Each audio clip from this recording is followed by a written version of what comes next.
नमस्कार, मैं राकेश वर्मा आप सभी का स्वागत करता हूं आपके अपने परिवार एसएन गुरुकुल पर।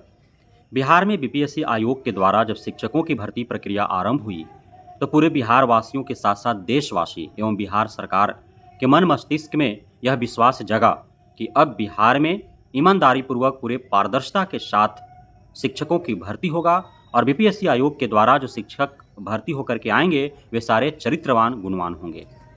लेकिन भर्ती संपन्न होने के तुरंत बाद से जिस प्रकार के धांधली, सेटिंग, भ्रष्टाचार, घोटालेबाजी का मामला उजागर हो रहा है, अब बीपीएससी आयोग पर से विश्वास उठता हुआ नजर आ रहा है कि बीपीएससी आयोग के द्वारा जब इतने भ्रष्टाचार हो सकते हैं, भर्ती घोटाला हो सकती है, इतने अपारदर्शी तरीके से चरित्रहीन व्यक्तियों को, अयोग्य और फर्जी व्यक्तियों को शिक्षक के तौर पर बहाल कर बिहार के भविष्य के साथ खिलवाड़ किया जाता है। बिहार के गरीब किसान मजदूर समाज के अंत में बसे हुए परिवार के बच्चों के साथ खिलवाड़ किया जाता है, उनके भविष्य बर्बाद करने की सोची समझी साजिश और षड्यंत्र रचा जाता है। तो अब किस पर भरोसा किया जाए? किस प्राधिकार या नियोजन इकाई या फिर किस आयोग या विभाग पर भरोसा रखा जाए, जो बिहार के कायाकल्प कर सकता है, बिहार के शिक्षा स्तर में सुधार ला सकता है, बिहार में गुणवान शिक्षकों की भर्ती कर सकता है, बिहार में चरित्रवान, ईमानदार, योग्य और सही शिक्षकों की भर्ती कर सकता है। तमाम तरह के फर्जीवाड़े का बारंबार खुलासा हो रहा है। अभी जो हालिया मामला है वह समस्तीपुर के विभूतिपुर का है। वहाँ के एक नवसृजित प्राथमिक विद्यालय में फर्जीवाड़े तरीके से वहाँ के बीओ, डीपीओ के मिलीभगत से उनके रहमो करम पर 2 अतिरिक्त शिक्षकों की भर्ती की गई। बीपीएससी आयोग के द्वारा उस विद्यालय में 3 शिक्षकों को बहाल कर भेजा गया, जबकि वहाँ पे 5 शिक्षक योगदान लेते हैं और पाँचों शिक्षक जब से योगदान लेते हैं तब से वेतन उठाते हैं।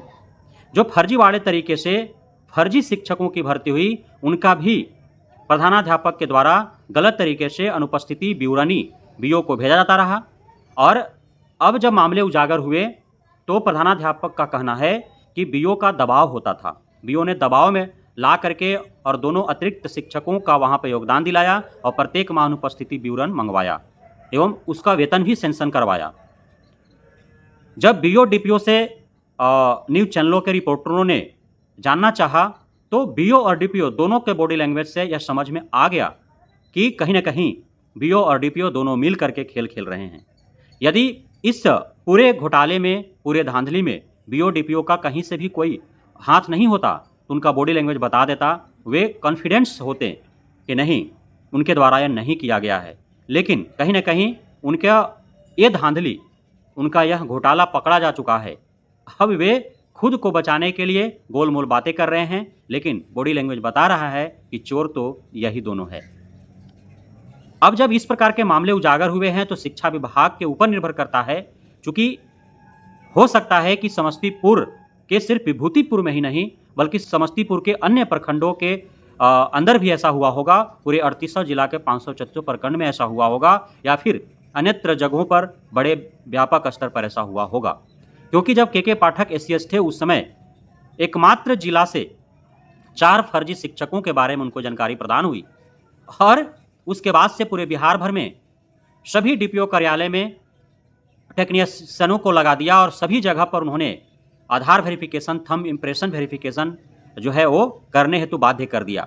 और तमाम तरह के आपने देखा कि जब आधार वेरिफिकेशन, थंब इम्प्रेशन वेरिफिकेशन होना आरंभ हुए तो किस प्रकार से शिक्षक शिक्षिकाएं छुट्टी पर जाना आरंभ कर दिए, इस्तीफा त्यागपत्र देना आरंभ कर दिए, बिना बताए भागने लगे।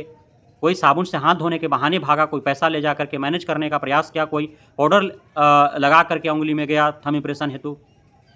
और उसके बाद सैकड़ों की तादाद में फर्जी शिक्षक जो है वो छंट गए।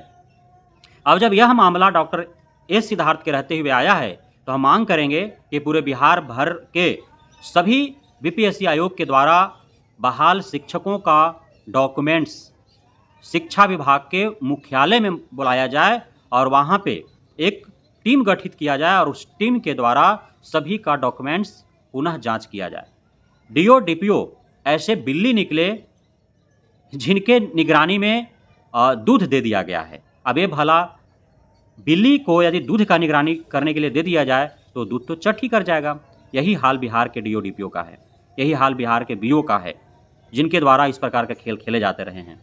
और चूंकि इनका आदत है और ये आदतन ऐसा कर रहे हैं, ये कोई नए बीओ, नए डीओ, नए डीपीओ तो है नहीं। नियोजन इकाइयों के द्वारा जब शिक्षकों की भर्ती प्रक्रिया चल रही थी तो इन लोगों ने ऐसा ही खेल खेला है, ऐसा ही साजिश और षड्यंत्र रचा है और इन्होंने मोटा माल कमाने का जरिया बना लिया है। और इसलिए वही खेल जो है बीपीएससी आयोग के द्वारा जब शिक्षक भर्ती प्रक्रिया संपन्न की गई तो इसमें भी खेलने का प्रयास किया। अब उस समय से अब तक खेल रहे हैं, इनका खेल कहीं बिगड़ा नहीं, किसी ने इन पर कार्रवाई किया नहीं, तो इसलिए उनका मुंह लग गया। अब तक जो है मुंह बाए खड़े हैं और इनका उदर भर नहीं रहा है और इस प्रकार से खेल खेल रहे हैं। तो मैं बिहार सरकार, शिक्षा मंत्रालय, शिक्षा विभाग से मांग करूंगा कि जितने भी बीपीएससी आयोग के द्वारा बहाल शिक्षक शिक्षिकाएं हैं, उनका डॉक्यूमेंट्स विभागीय स्तर पर मंगाया जाए, एक जांच कमेटी बैठा करके उनके डॉक्यूमेंट्स का जांच किया जाए और जो फर्जी तरीके से बहाल हुए हैं उन शिक्षकों पर एफआईआर दर्ज किया जाए। जिन जिलों में बहाल हुए हैं उन जिला के बीओ, डीओ, डीपीओ पर कार्रवाई किया जाए, इसलिए कि इतने दिनों में एक नहीं कई दफ़ा डॉक्यूमेंट्स बीओ, डीओ, डीपीओ के पास गया और उसके बाद भी इन पर कार्रवाई नहीं हुआ है। तो कहीं ना कहीं बीओ, डीओ, डीपीओ इनको मैनेज करके और रखे हुए हैं शिक्षक के रूप में। प्रत्येक माह उनका जो वेतन मिल रहा है उससे वे कमीशन के तौर पर प्रत्येक माह वसूल रहे हैं। साथ ही जब इनका भर्ती करवाया गया था उस समय भी एक मुश्त रुपया इनसे वसूला गया।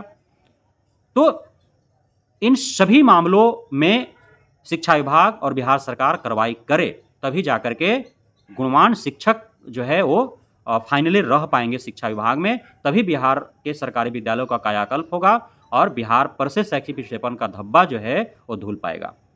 बहुत बहुत धन्यवाद आप सभी साथियों का हमारे साथ जुड़े रहने के लिए, बने रहने के लिए, इतना प्यार देने के लिए, हम पे भरोसा बनाए रखने के लिए।